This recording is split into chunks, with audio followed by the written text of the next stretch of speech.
Visual Radio. It is May 20th, 2011. Hey, Jeff, can I have camera number 1? There we go. I'm directing my own show. You like that? I'm the director, producer. No, my director tonight is Jeff Dearman, and Dan is in there. Jeff Dearman's a producer of the year. Dan, what was your award this year? I don't know what his award was. They're not answering me. But anyways, if you get the Malden Observer tonight, which Sharon and I did, this is my friend Sharon and this is my friend Jeff. But anyways, the Ames brothers are on the front page of the Malden Observer. I wrote the article, and Sharon and I were up at the offices of the Malden Observer today. All right, give me camera number 2 as I direct my own show here. Welcome to Visual Radio. My guests are Sharon and Jeff. Sharon's from New Jersey. Jeff is from Pennsylvania. That's correct. Hello. Hey, Joe. Welcome to Visual Radio. This is our live show every Friday night. Okay, that's it for those two. Now we're going to talk about a sense of the mysterious, science and the human spirit. No, I actually have this guest coming on Tuesday, Richard Panik, the 4% universe. And his claim is that the universe that we know, the lights and the stars and everything, and all these billions of stars, trillions of stars, are 4% of the universe. The other 96% they think is dark matter. And more than dark matter, there's something else, dark space. There's dark matter and dark something else, and I'm going to learn about it. So I went to the library and got a bunch of books, and they're all in my trunk, except for this one. Now, George F. Will, the new season, these are going for 19 cents at Building 19 and a half. There's a whole stack of them, and I'm like, okay, how can I let a book sit there for 20 cents, less than 20 cents? I have to buy it. So I bought Poor George Will, A Spectator's Guide to the 1988 Election. No one cares anymore, but for 19 cents, I got more clutter from my house. Isn't that brilliant? And Rory Gallagher has a new CD. Oh, I didn't tell you, this is a show about pop culture. Okay. So we talk about pop culture. Rory Gallagher, Notes from San Francisco. I think he's gone, right? But I'm getting more Rory Gallagher CDs than ever before. It's, this is like, I think, a CD and a DVD pack. They're really beautiful. Yes, CD1 Studio, CD2 Live. So Rory Gallagher, God bless him.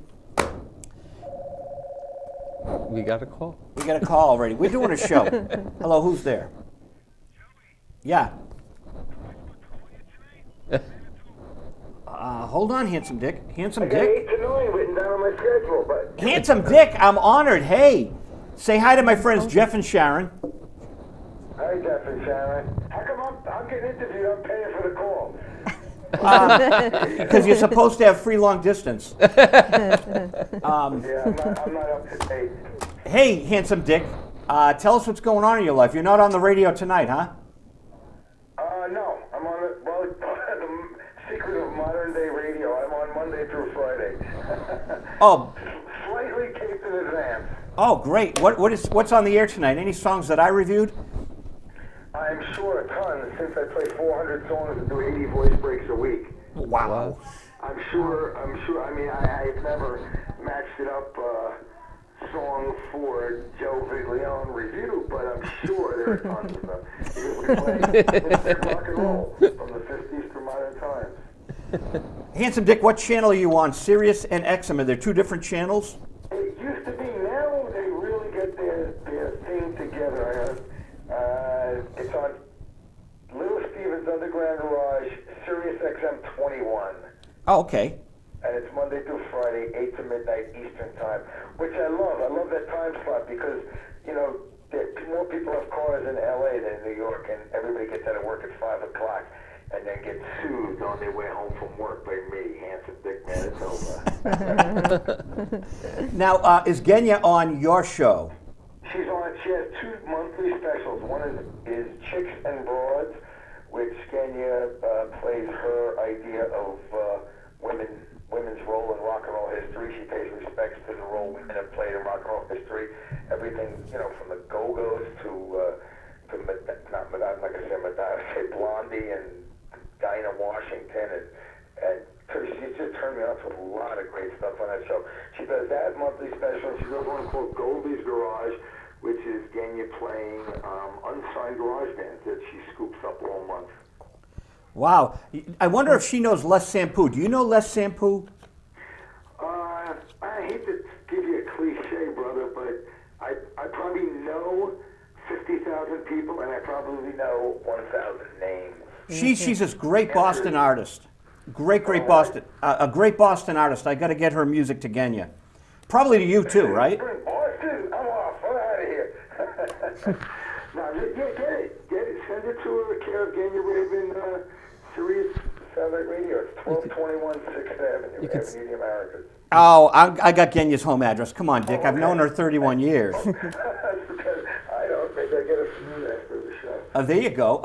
Hey, I love Genya. She's one of my favorite people. You know, my funny Genya story, two things, quickly. When I first met her, I said, Genya, I grew up in the Bronx, and, we used to listen to 10-Wheel Drive, and I know you produced the first Dead Boys record. We always said Genya Ravon. And she goes, wow, that's Raven. okay.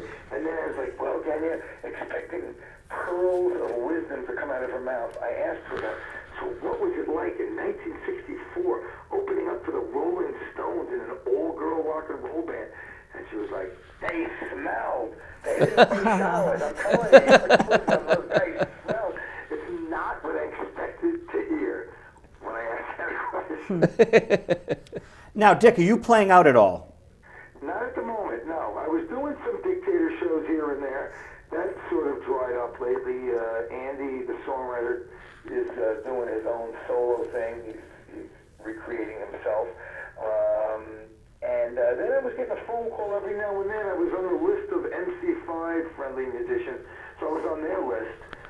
The three founding members, Davis, Kramer, and Thompson, were doing shows. They're not doing as many as they were a few years ago, but they're still doing shows. So I go out with them and play some shows. And, I always say I'm a lucky man to get paid money to sing Kick Out the Jams. It's a good life. Wow. And lately, the live stuff has dried up because I don't really have my own thing, my own Handsome Big Manitoba live thing going on.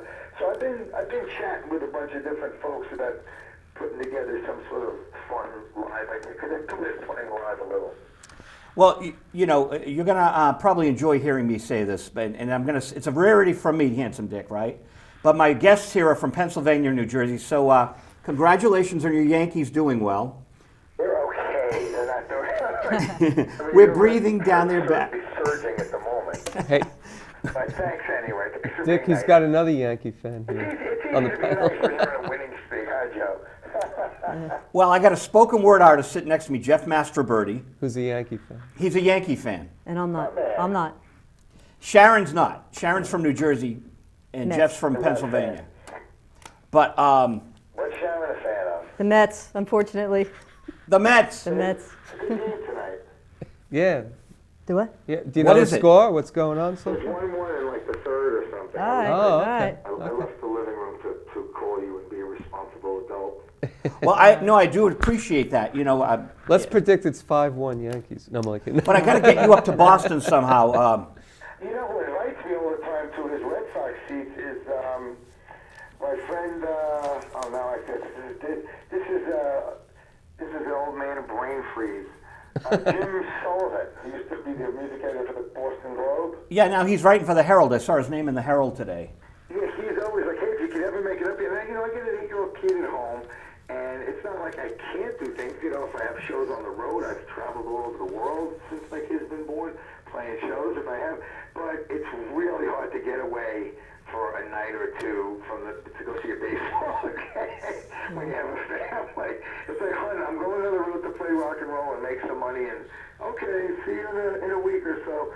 I'm going to Boston to go see a baseball game. It's hard to get away from that. It just is. Yeah. Marriage.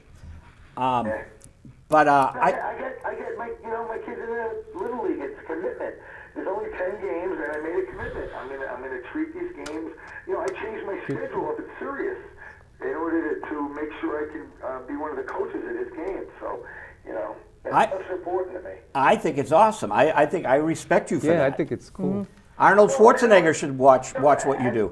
Maybe in my 50s, missed it. I'm smart enough to realize I got an 8-year-old kid, and these moments are going to come and go so goddamn fast. So I'm just soaking up every one of them I can. So do you videotape the games? No, but I have an iPhone.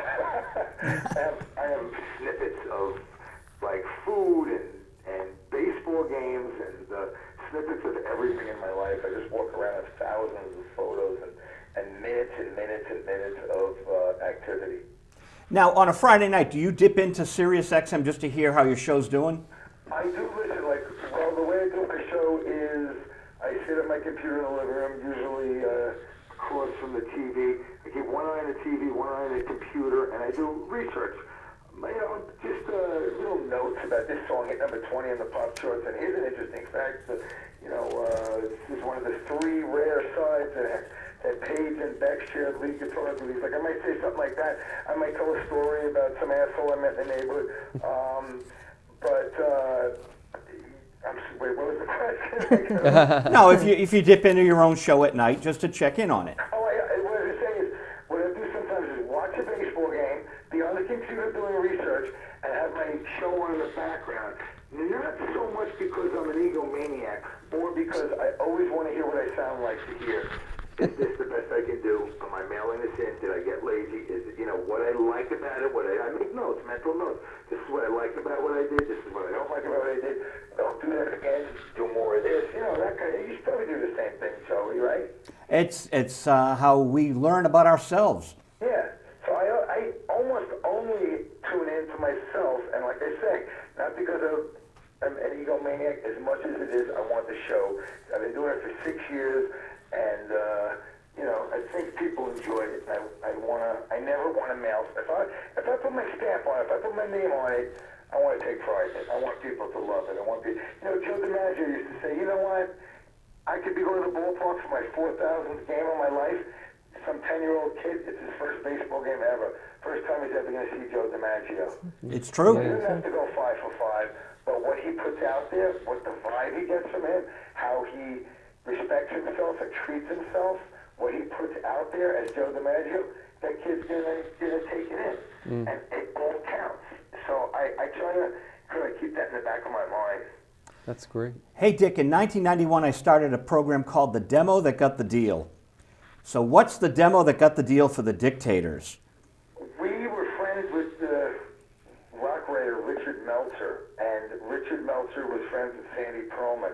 And they all go back, Patti Smith, and all go back to Stony Brook and Soft White Underbelly, the Blue Oyster Cult before they were Blue Oyster Cult, and they all go back to those like the late 60s, early 70s. And somewhere around 73, I guess, Andy, Scott, and Ross had met and were renting a house in upstate New York, and they got Sandy to come up there, Sandy Pearlman to come up there and listen to the Dictators, and the Dictators were like just the embryonic state, if anything. They had said, like, here's a guy who writes songs, here's a guitar sound. I wasn't the lead singer in the band yet. It was just a real basic, like, it was like, issue number 1 of Iron Man or something. It was like issue number 1 of the Dictators before it developed into the Dictators as we knew it. And there was enough there for Sandy to bring it to Murray Krugman, who was working at Columbia Records, and in those days, it was, I guess, easier to get a record deal, and we got a record deal.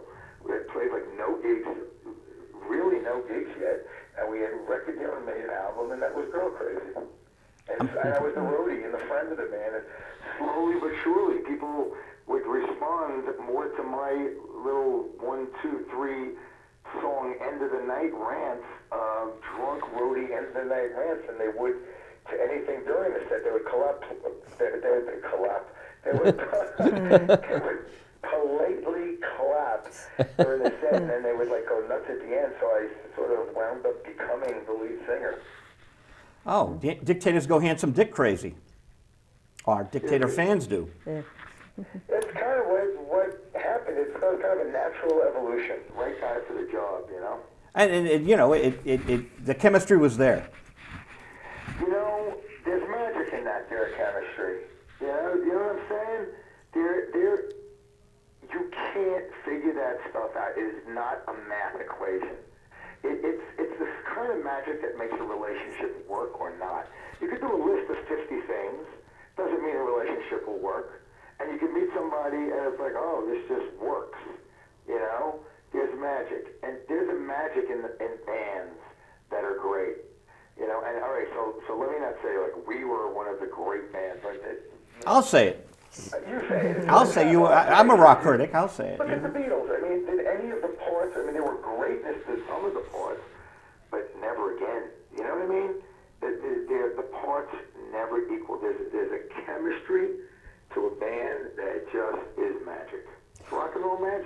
if I were an A&R guy, I would have put Eddie Money in Led Zeppelin, and I would have put Marie Osmond in with the Dictators. That would have worked. There's the chemistry. If my grandmother had testicles, she'd be my grandfather. So, what's a random playlist for tonight on Sirius XM?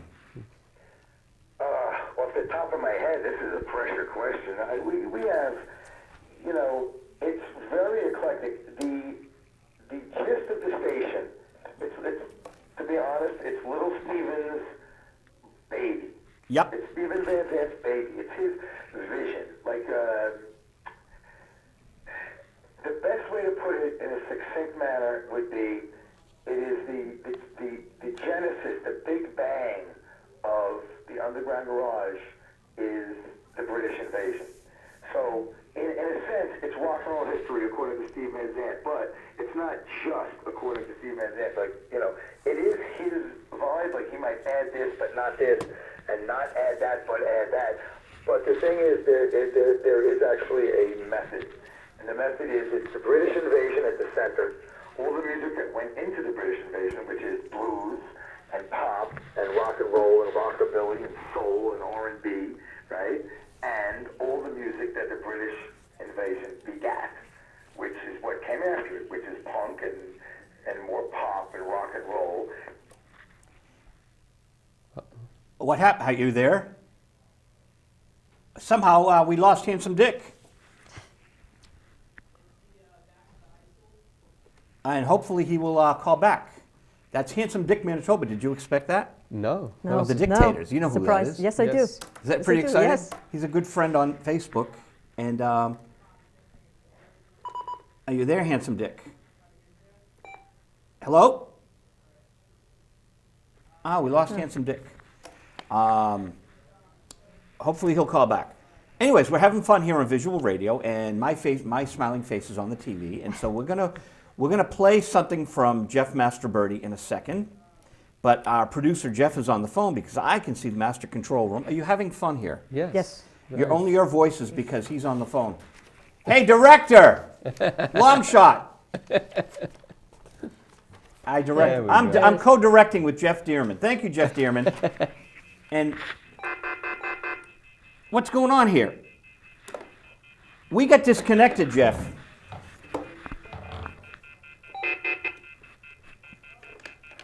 I have no idea why this happened, That's it. There we go. but No. Oh. I think what happened was our producer got a phone call, and And it got disconnected. it disconnected our guest. Hey, Jeff, our guest got disconnected. And there he Here we is. Hello. Hello, Joe. Johnny, you're going to call back, okay? We're waiting for a phone call. Oh, okay. Sorry. Bye-bye. Johnny's our sports host. Something happened and we lost Handsome Dick. So anyways, we can play our video now by Jeff Mastroberti. Do you have the video queued up, Jeff? Oh, cool. The video's queued up. We're going to play that right now. Oh, it's already there. Okay. All right. I'll be back in 3 minutes. And then we'll You talk. can't bring any of your equipment tonight, I'm sorry. Okay. It's only a Monday night. On Fridays you can do that. Yeah. All right, folks, so thank you once again, Dan and Patty, for playing, or performing, rather, earlier tonight. And we're going to continue with Act 2 of this exciting Monday night with Jeff Mastroberti and friends. And his friends, I should point out, are Dave Caravan, this guy here. Second guy coming up is Joe McGonigal. He'll be coming up. No, hold your applause until he comes up. It's all right. And third guy is J.D. Malone, and he's an open mic superstar. Everyone should know him. So, all right, we're gonna get stuff started with Jeff Mastroberti and company, or continued rather. Thanks, Jesse. All right, and thanks, chaplains. All right, I wrote this in 2002, and that's what I called it. It was just thinking back on 9/11. God has blessed us with continuous beautiful weather in the Northeast since 9/11.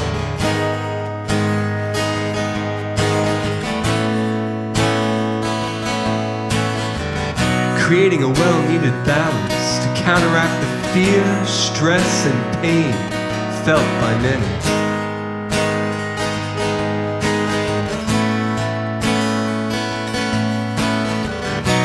I have decided to tip the scales and really focus on and enjoy the gift that God has given. His light and warmth, which has allowed me to take steps to better myself physically and emotionally. You know, we cannot prevent what we cannot control. So why worry about it?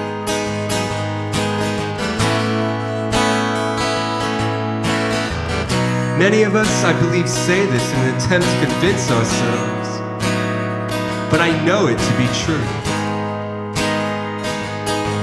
I can really sidestep the confusion.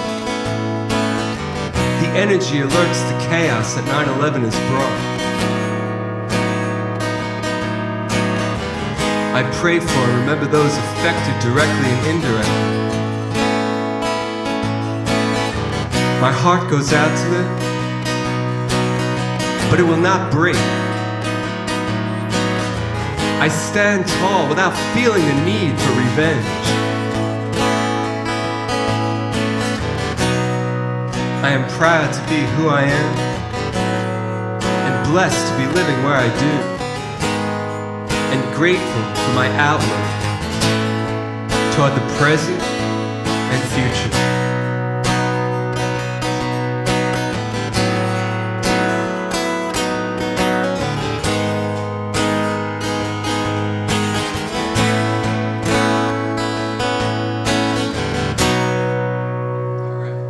All right, thank you.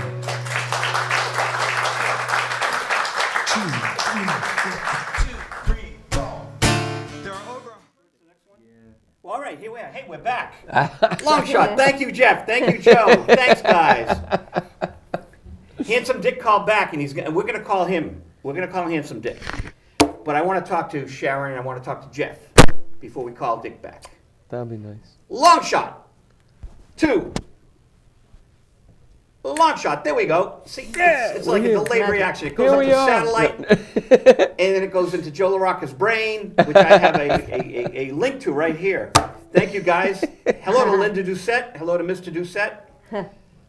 Back to long shot. Oh, good. It's Sharon and Jeff. And so, what did you think of? Were you expecting Handsome Dick? No, not at all. Not I at all. wasn't. No, The I was a Dictators. That's surprise. pretty cool, Joe. We had Andy Chernoff on. Ah. Now we get Handsome Dick. And now Scott Kinnison will probably be on. But tell us about Les Sampoux. I'm a fan. Les Sampoux, she's a local artist. She has a new From CD Boston area. From Boston area. She has a new CD that just came out recently She's called got to get it to me. Lonesomeville. She will. Oh, cool. It's called Lonesomeville. Excellent, and she's playing locally. And I just figured I would mention to the people to check her out. First of all, her website is lesampoux.com. LESSAMPOU.com. I saw her 11 years ago So- with I met Jeff Cabral from Winchester Right. at the Les Sampoux show at the Lizard Lounge. She's just brilliant. Yeah, I she's think I reviewed talented. her record for allmusic.com. Right. Yes. She's super talented. Did I? mean, Did I write a review of her? I believe you did. I you think that did, your yeah. review might even be on her website. I'm Yeah, not sure. Oh, I that's think so she does cool. have. I've Something, yeah. written like 9,000 reviews. I can't remember. I'm on the front page of All Observer. Isn't that cool? Very cool. Very I good. know, but yeah, I mean, it's just all I do is write. I write Right. here, I write there. Yes. You guys are here. You're a spoken word artist. So where did you do that song? That was in Spring City, Pennsylvania, a place called Chaplin's Music Cafe. And that was what Dave Caraban was playing the guitar, and I was performing one of the pieces. I think what you showed was something I wrote after 9/11, and I just call it Post 9/11. Post 9/11. And Excellent. Good work. it made, yeah, cool, thank you. It's Friday night, May 20th. Are you having fun? Yes. Can I just mention where Les is going to be performing? Where is that- Les performing? Okay. It's local. She's going to be performing Friday, May 27th at Amazing Things Art Center, 160 Harris Street, which is Route 126. That's in Framingham, Massachusetts. And the telephone number is 508-405-2787. And the set begins at 8 p.m. and it's an all ages show. And it's lesampoux.com, LESSAMPOU.com. And will she do a bunch of sets? Oh, I'm sure. I'm sure she'll do a bunch of watch sets. Visual Radio Live first, and then go to the Les Simpu show. Because it's Oh, Friday. it's Friday. Yes. Yes. All right. A week Yes. from There you tonight, go. but that's cool. That's cool. That's Thank you. right. That's right. And are you two? What are you two up to this weekend? We're here. We We're took gonna we probably took hit we took Central Square. Amtrak. We took Amtrak from New Jersey. Slept overnight on the train. Got into town sometime today. I don't even know what time. Yeah, it's a And blur. we And you went to and we Davis met Square. and we went to Davis Square. And Somerville, and we spent most of the day there. I discussed maybe getting a haircut at the place that when Joe called said one of his errands was to go to get a haircut. I got a shave. No, I got a shave today. So did I. Yeah. Over there. But my grandpa used to take me like 52 years ago, because grandpa used to go there. So this place is like a legendary place. 1915. He was saying. 52 years ago. Oh, it was 1915. Wow. Right. He told Yeah, me. so I think the Somerville paper is going to do a story on them. Should we call Handsome Dick back? Yes. And then we'll call Johnny Byers back. And this is fun, isn't it? Yes. It Are you having is. fun? It is. You come up from New Jersey, and all of a sudden you're We're on You a know. TV show. Yeah, it's pretty cool. Okay. Can't read your own handwriting. No. I hope I got the right number.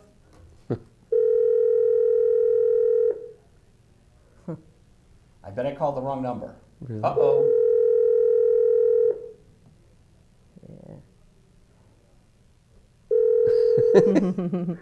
Joey Vick. There he is. All right, I thought I called the wrong number, Dick. Are you watching a Mets game? I watched the Yankee game, but now I'm home in the back of my bedroom to give you a full attention. I have a hard enough time concentrating as it is. Oh wait, so it's Jeff's band, Jeff's group, and Sharon's baseball team. They're fighting each other. Subway Series. Yeah, that was fun. Go Mets.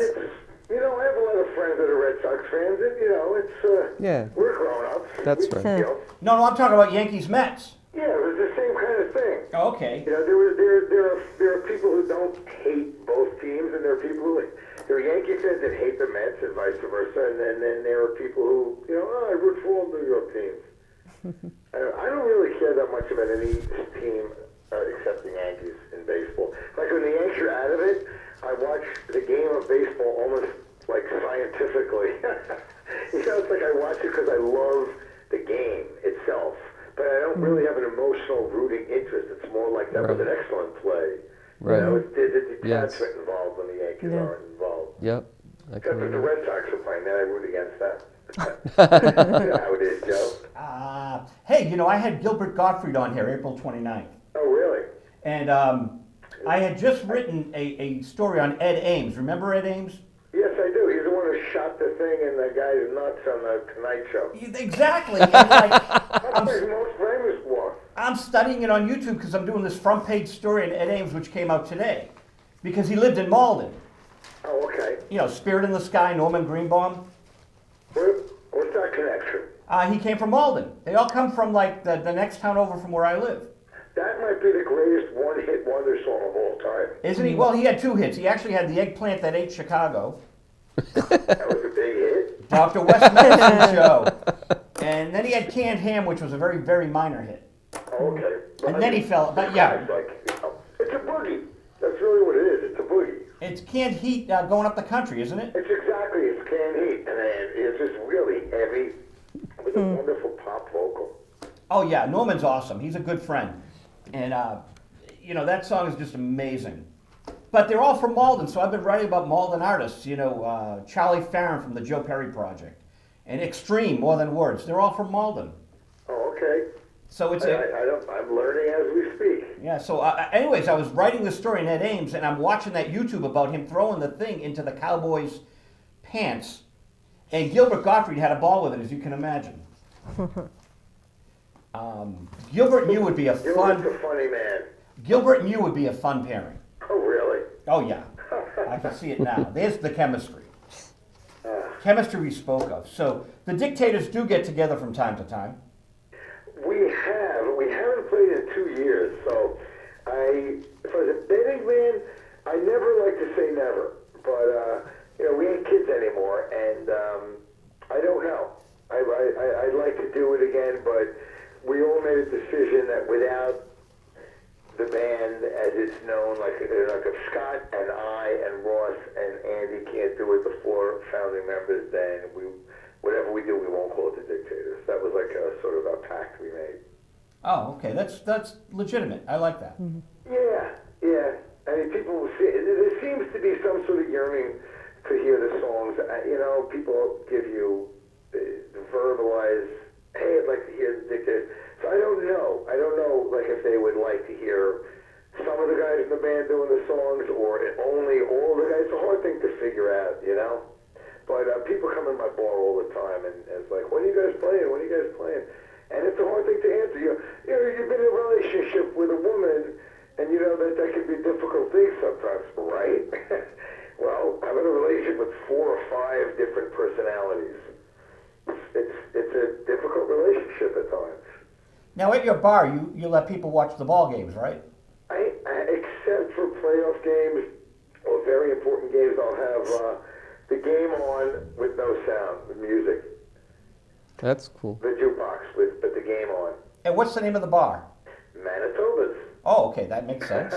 It's making sense now, ain't it, And Joe? where's the? I thought I for some reason on Facebook I thought it was another name. Okay, but Manitoba's got it. I haven't been there yet, but I'm gonna go. One of these days. And what's the address? It's 99 Avenue B, like Bobby, between 6th and 7th Streets in Manhattan. Get a lot of Red Sox fans coming in there. A lot of old friends that are Red Sox fans. They're just, they're baseball fans, and they come in and it's like, we're friendly. I mean, listen, you go to the Yankee game. I was at the Yankee-Boston game Sunday night. And, Oh, God bless you. You saw us win. And you root for your team. And you feel bad when your team loses, and you root against the other team, and then you're grown up and you go home either way. But then there's like fights and people getting like drunk and really angry, like and acting on their anger, like at baseball games, and it's like that's a whole nother level, man. I don't want to like have that. So I've gone to baseball games, Yankee Stadium with friends wearing Red Sox outfits. It's part of being a grown-up, kind of. So I hope I'm not boring your audience. No, you're not boring us at all. We love talking sports. Calling in to hear this guy who's from punk rock. I'm talking about being a grown-up. No, but we're having a phone problem here. I'd love to get you in studio in person. Maybe when Genya Raven comes up. Marty Ballin's coming up July 23rd. Oh, he's great. Bring the family. We got him on the Esplanade. July 23rd. Yeah, it's a big show with Eddie Money. It's a free concert. You know where the Boston Pops play, right on the river? Oh, it's nice. Is that the, Esplanade. Oh, it's nice. It's a really nice, I like everything about that area except your baseball team. I like all the rock clubs, all the Boston memories of playing all the different rock clubs, the Rack back in the 70s. Everything except your baseball team. It's wonderful. Well, Jim Sullivan can take you to the ball game, and then we can take you to the Marty Ballin show. That's the time of summer where I think I have my summer plan that I'm taking an early July vacation and a middle to late August vacation. And I think I'm going to be around New York looking to fill up a few weekends toward the end of July and the beginning of August. So that's the weekend of the 23rd? Yeah, the 23rd. You could be on Visual Radio the 22nd, and the 23rd you'd hang out with Marty. Something to ponder. I'll be driving him around. I'm going to figure this stuff out, but Marty Ballin's great. He's a great songwriter. And we're going to be videotaping the whole gig. I'd love to bring you backstage the whole 9 yards. Because it's going to be a big show. Marty Ballin, Eddie Money. Yeah. And it's the free Oldies 103 WODS radio up here. Wow. So I'm going to keep you posted on it. Okay. And we've got a couple of other callers, but I want you in studio, man. I'll make it up there one of these days, Joey.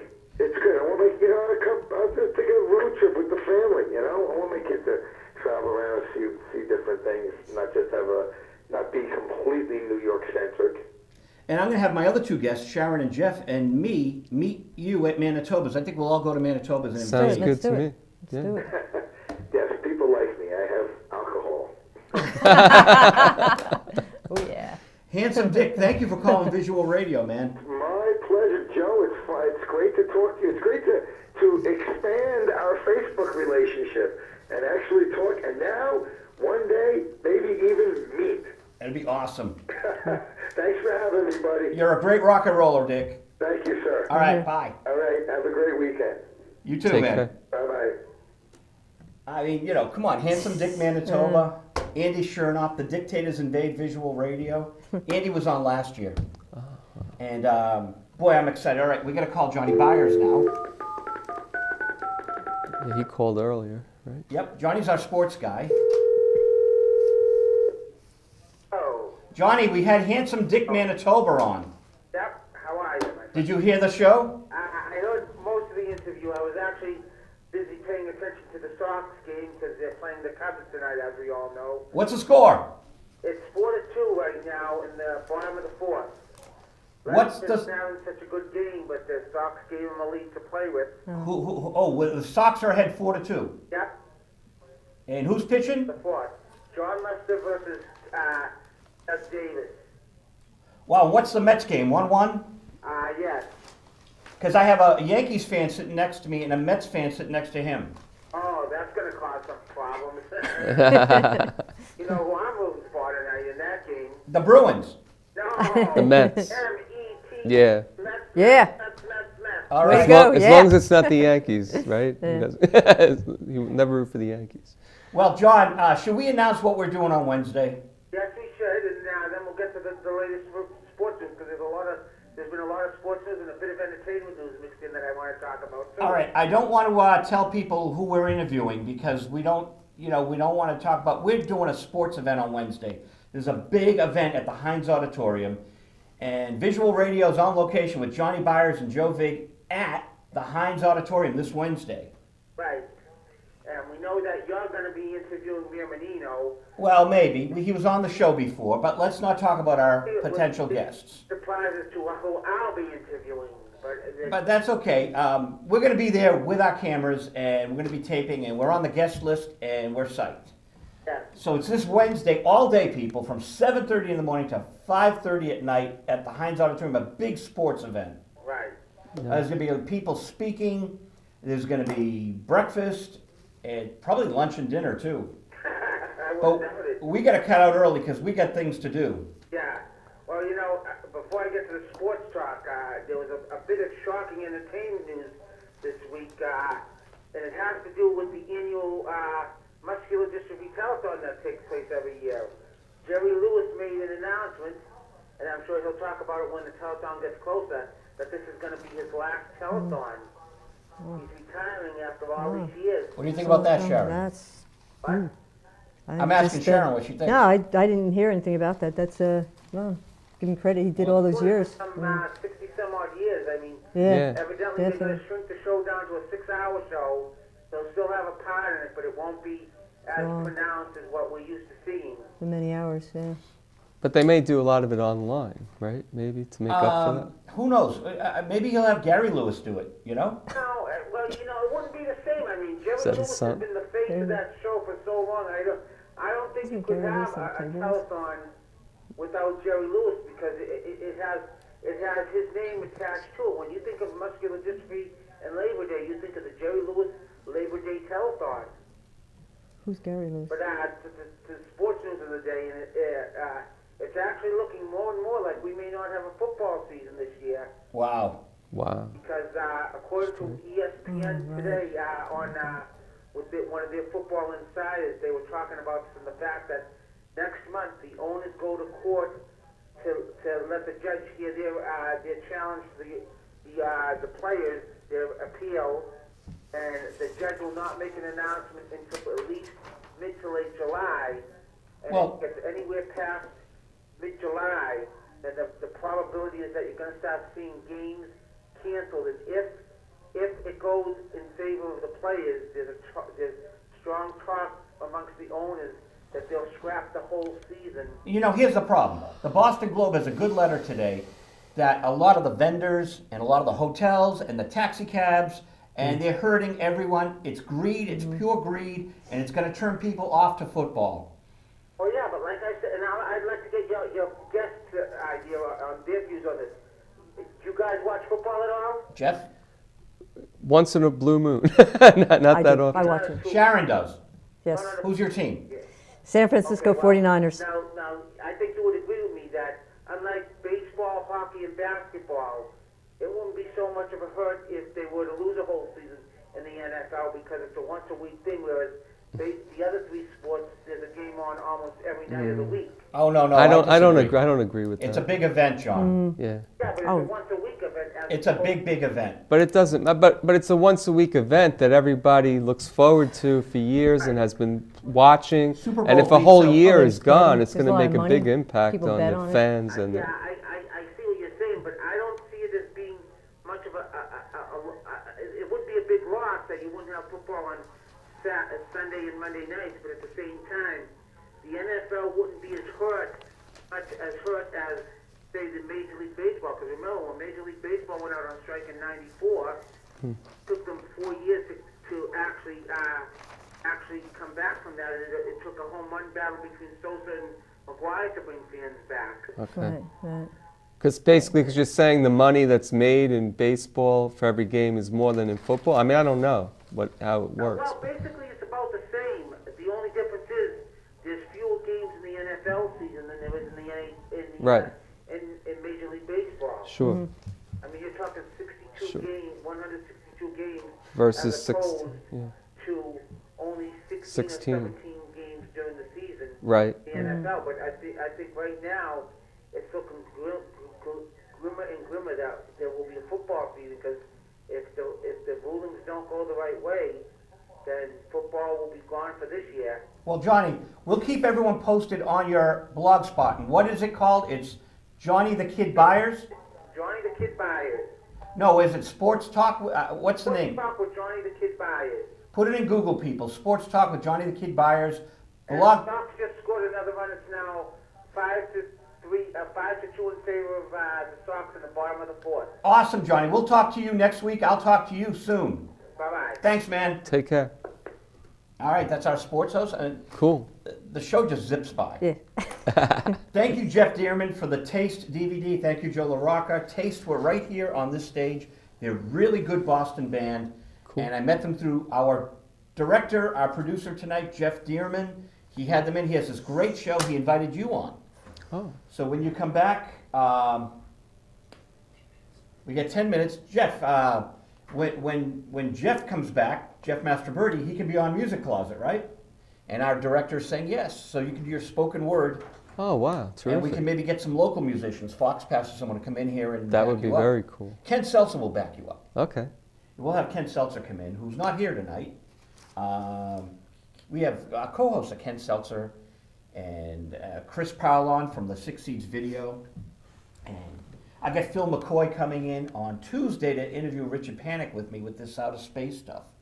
This is fun, isn't it? This It is. very It's cool. exciting. So tell us about these books that you put Well, on. the outer space stuff. Richard Panic has this 4% universe, and he's coming in, and Phil, a fellow who works here in Winchester, is such a brain on this outer space stuff.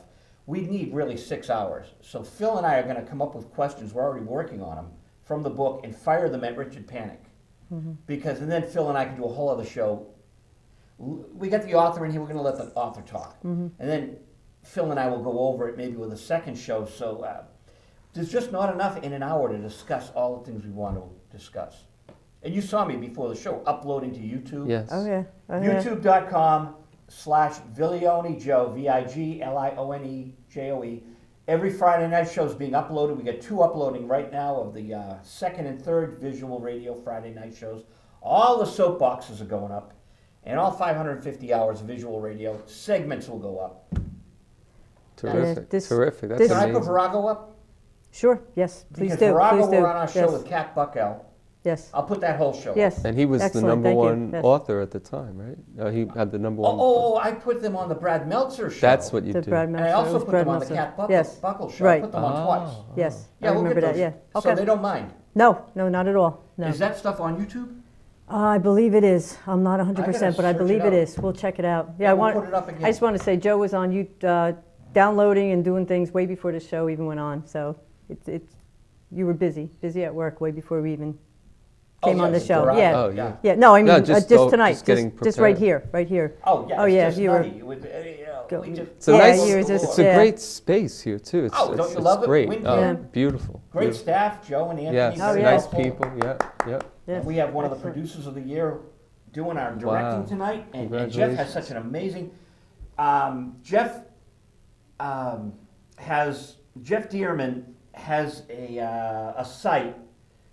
Come in and tell me the name of the site again, Jeff, so I can give it out over the air with all our upcoming guests for the Music Closet. Reverb Nation? Reverb Nation. So if I put Reverb Nation, put Jeff Dearman in search. Our Music Closet. Music Closet, Jeff Dearman, Music Closet on Google, Reverb Nation, and we've got a lot of guests coming this summer. Cadillac Heart has my old guitar player, Gary Soprano. Ray Boy Fernandez from the Atlantics, and Billy Connors from the Boys. So it's a kind of super group of Boston bands. Then I interview them, and then they go on Music Closet. So, you know, we get this Cool. documented sound and lights and music. Terrific. Sounds great, Joe. And Handsome Dick calls in. I mean, Yes. it's just Yeah. awesome. Yeah, dictator. I didn't want to bother him because you were coming in, so I didn't know. I thought That's- we'd do Handsome Dick down the road, and he called, and it's like, whoa. Terrific. Yeah, That was it was great. fun. It was Patty a lot of Smith fun. might call any minute. Oh, oh, That then Sharon will really yeah. be like, I won't be able to control myself. Patty Yes, calling yeah. You know. Patty's great. We'll talk to her. We'll Patty talk is to great. Patty. We'll get her in here. All right. You know, this is the forum. Sharon, I'm one of. I'm Sharon a and Patti huge, Smith huge are what fan. got me to go to Bonnaroo in 2004. Yeah, I'm a huge Patti Smith fan. Seen her many, many times, but You know, there's a big festival coming up in Quebec City. No. Have you heard about this? No. They're advertising it. Elton John, Marianne Faithfull. Wow. There's like 11 nights and 300 major groups, and so it's too much. Yeah. You know, I'd rather see someone in Boston than go up there. I love Marianne. I love Elton Yeah, John. yeah. But to have to go to see, I mean, we're doing it all day long, you know, Joe, but I think I know where you're going. When we went to Bonnaroo, there was so many stages, different bands. At one point, I'm walking through, and I feel like I was just listening to the radio It's and overdose, switching right? channels. Like that's what it It's sounded overkill. like. Yeah, Yeah, yeah, it yeah. was. it's too Yeah. much. yeah. But I wanted to talk to you before our next phone call Oh, okay. about spoken word. So you play chaplains. Is there a big scene of people doing spoken word, or is it bands and spoken word? No, it's funny. There is this guy, David Michael, that started playing with me. Because I always go to open mics, and then I meet new musicians, and then I start working with them and writing with them, or you know, they just play behind me, and then it sounds good, and we start working on it more and playing. So this guy, David Michael, was the latest guy that wanted to try to play something, and just, you know, we went on stage and worked something out, and then we started hanging out, and he is working on a CD now that's spoken word that he never did before because he was inspired by what I was doing. And it was very cool, so I'm glad about that. There isn't a lot of spoken word. There are some poets. Helen Masker is an excellent poet. She's a character. She calls herself the Tree Chopper's Tomboy. The Tree Chopper's Yeah, Tomboy. she's from the woods of New Jersey, and she's, you got to see her. I mean, she's amazing. She wears the Send cowboy DVD hat. up. We'll play it. Yeah, we need to get her on DVD and send it out. You get a kick out of it. She's really a good writer, very good writer, and she has a lot of, you know, character, and she's very passionate about what she's doing. So you're basically in the rock clubs, Yeah. and you're playing. Oh, You're and doing coffee your thing houses, with coffee coffee houses. houses and Yes. stuff. But there's people basically folk musicians.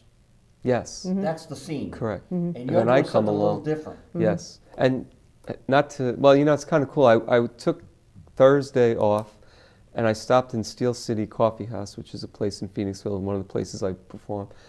And I walk in, they said, "Oh, we were just talking about you." And I'm like, "About what?" And they were saying that they like hearing the poetry that I do because it could be light. It's not like this, you know. People can talk to each other and listen to you, and Yes. it's not Right. oppressive like this. Right. Exactly. And when I used to put shows together for nightclubs, I would tell the soundmen, no music between sets. I want people to talk. They'd blast. We got 5 minutes, and Frank Delastrito, boy, where is Frank Delastrito? He's going to call in. We're going to talk. So to finish up, that DVD we watched of you, what was that all about? Oh, okay. That was a piece that Dave Caraban and I worked on. It's a piece I wrote a few months, maybe even a year after 9/11, and it was just my thoughts about it. And Dave gets together at my house. He starts playing some music. I pick a poem. We see if it fits, and that just happened to fit the music that he played from one of his songs. Sideways, I think it's called, one of his songs. And he played the music to Sideways by Dave. And I played that, recited my poem, and it fit. And that was just an event that I was booked at Chaplin's. Wow. And I played with 3 different musicians. I did 15 or 20 minutes with each musician separately, and it was a show. Wow. You can keep talking over this. Okay. But one of the people I play with is J.D. Malone, who is an excellent. I mean, he's in a band called J.D. Malone and the Experts, because his band are expert players, and they're actually just got a record deal. Please leave your name and message. And it's Sonny, nice. Hey, Frank? Yeah. 721 or 137? Oh yeah. I've been trying to reach you. I'll call you right back on this line. All right, bye. Should I keep talking? They can hear you, right? He was calling me while I was calling him. Oh, okay. Joe, it's Frank D'Ostrito. I was calling you when you were calling me. Okay, I'm sorry about that. I That's- just calling. Anyway. We've got 4 minutes, so let's, Cap Calloway. Okay. 2 things about this. This is Cap Calloway's Heidi High. Yeah.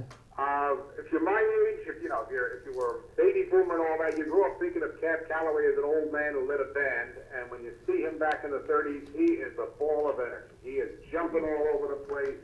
He really put on a show.